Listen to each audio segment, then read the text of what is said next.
Playing basketball, it's something many of us take for granted, but for someone who can't lift his arms, basketball was an impossibility.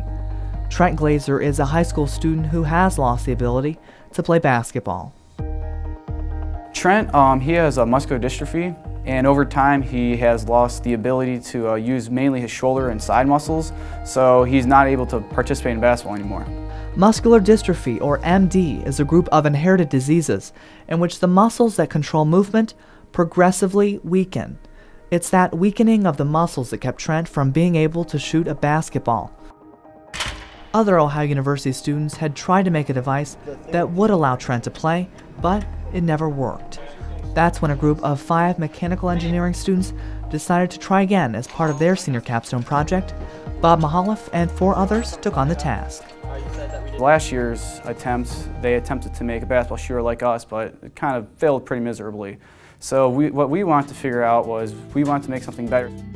This is the Senior Design Lab in Stocker Hall, where Team Rocky Ball-throa has been working on the shooter. They've been designing, building, tweaking, and testing for the last 9 months right here. Our team name was Rocky Ball-throa, kind of like Rocky Balboa, but ball-throa, because it's a ball thrower. It's kind of cool. They made a virtual model of the shooter. Skylar Redding led the team's computer design phase of the project. The design they chose was made up of 5 main components. Each of the parts is marked with a different color in this model.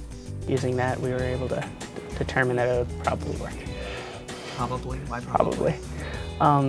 These softwares aren't perfect. They don't take into account all of the variables in real life, and so that's why in the end you have to build an actual prototype instead of just giving someone a drawing. Dog ears usually refers to part of a fluffy, cuddly little animal, but for the team, dog ears have actually caused the most problems. The dog ear is this gear, which allows the ball to go up and down, and also to be released. It's been the team's biggest obstacle, but it's what makes the shooter work. Well, it's the make or break part of our machine. The whole point of this project was it had to be automated. He couldn't load it himself, so we needed those to make the project work, because without that it wouldn't be automated. The dog ears are a crucial part of the shooter. Here's how it works.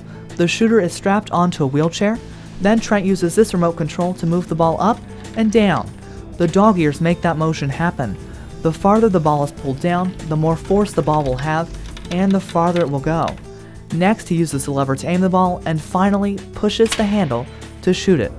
Bob Mahaloff says the shooter is perfectly safe and is built as sturdy as a tank. Muscular dystrophy is a widespread problem. There's a lot of people that are unable to catch a basketball. There's a lot of people who are unable to shoot a basketball. And through this mechanism now that those kids are finally able to participate again. I know Trent, when we first met him, he was kind of down, wasn't too excited about it, didn't think it was going to happen because he had seen it fail so many times. And then today when we saw him shoot it, and his big smile and stuff, and everyone cheering, it was great just to have that feeling, to see it make someone's day. It cost Team Rocky Ball-throa $450 to manufacture the prototype. That's with free labor and lots of donated parts. For someone else to make the shooter, it might cost about $1,500. But that's a small price to pay. For Trent, being able to shoot a basketball again is priceless.